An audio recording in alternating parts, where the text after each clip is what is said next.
70% voter নাকি তারা এবার বিএনপিকে ভোট দেবে, আর জামাত পাচ্ছেন 19%। সত্যি কি এমন চমকপ্রদ বিদ্রোহ ঘটেছে বাংলাদেশের রাজনীতিতে? চলুন আজই জানি।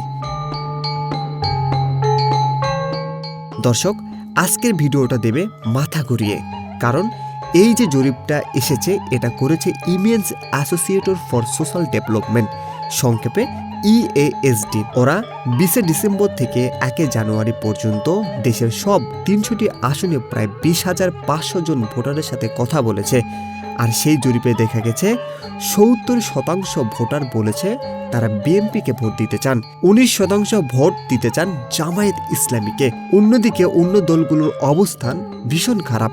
জাতীয় পার্টি 1% মতো, আরো অনেক দল মিলিয়ে কয়েক শতাংশ পাচ্ছেন না। এখানেই শেষ না, চমকটা আসলে আরো বড়। এই জরিপে বলছে এমনকি যারা নিজেদের আওয়ামী লীগ সমর্থক বলে পরিচয় দিয়েছেন তাদেরও একটি বড় অংশ নাকি বলেছে এবার বিএনপিকে ভোট দেবে। ভাবতে পারছেন?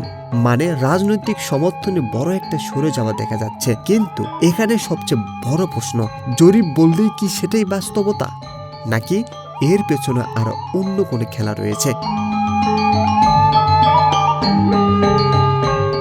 দর্শক, আমরা জানি বাংলাদেশের নির্বাচনের আগে অনেক জরিপ এসেছে, কোনোটাই ঠিক ছিল কি, অনেকগুলো আবার একদম উল্টো প্রমাণ হয়েছে। অনেকে বলছে এটা রাজনৈতিকভাবে প্রবাহিত জরিপ হতে পারে, নির্বাচন পর্যন্ত সময় আছে, পরিস্থিতি যে কোনো সময় ঘুরে যেতে পারে, প্রার্থী পরিবর্তন, জোট, রাজনৈতিক চাপ সবকিছু ভূমিকা রাখবে। আরও একটা গুরুত্বপূর্ণ বিষয়, এই জরিপ প্রকাশ হতেই দেশের রাজনৈতিক অঙ্গনে নতুন আলোচনা শুরু হয়েছে। কেউ বলছে এটা জনমানুষের বাস্তব চাওয়া, আবার কেউ বলছে এটি নির্বাচনের আগে ভোটারদের প্রভাবিত করার কৌশল। এখন আসল কথা, আপনি কি বিশ্বাস করেন সত্যি বিএনপি 70% ভোট পেতে পারে? জামায়াত কি সত্যি এতটা শক্তিশালী অবস্থানে, নাকি এগুলি শুধু নির্বাচনের আগের রাজনৈতিক চাল? আপনার মতামত কমেন্টে জানাও।